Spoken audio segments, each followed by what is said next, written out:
The ice gorge started to form on February 12, 1936, near Uniontown, Kentucky.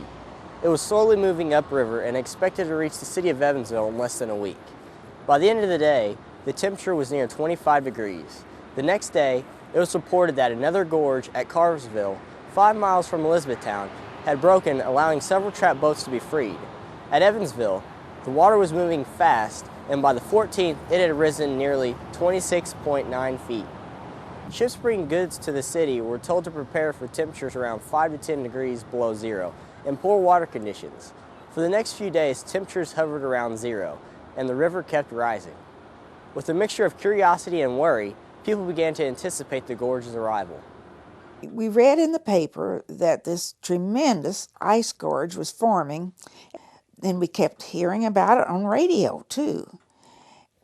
So it must have been particularly bad. By February 17th, the ice gorge finally reached the Evansville area.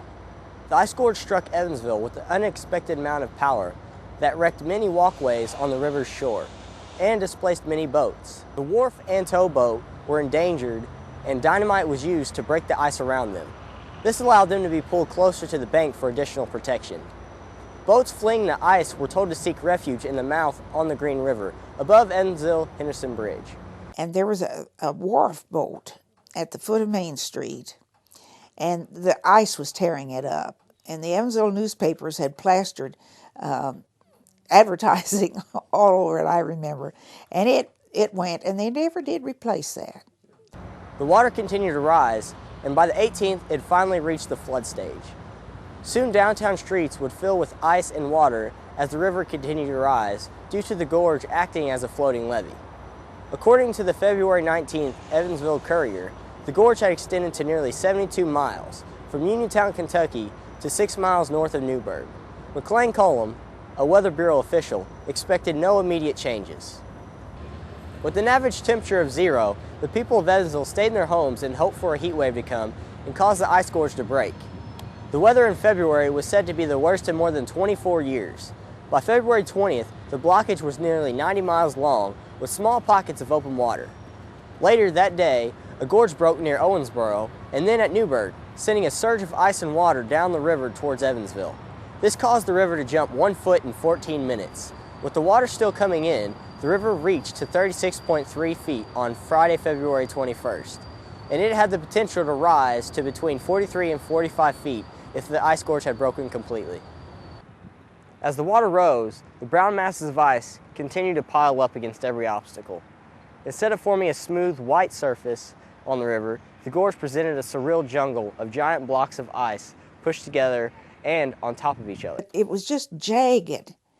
And it wasn't beautifully white.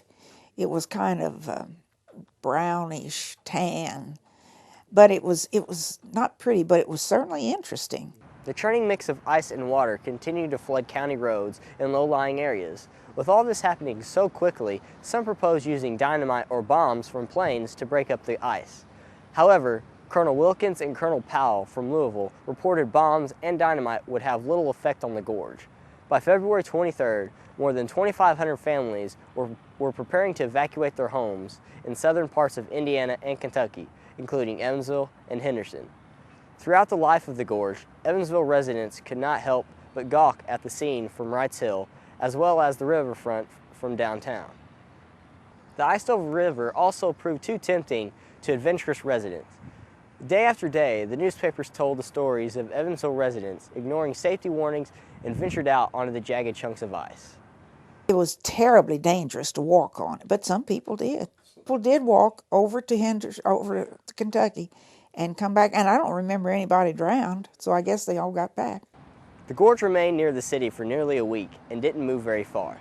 By the 24th, the gorge began to break, and it moved past the railroad bridge at Henderson. Ultimately, the destruction predicted was avoided when the gorge began to break apart. Local businesses were now able to reopen, and trade resumed shortly on the river. Even today, the ice gorge of 1936 is remembered as the worst in Evansville history.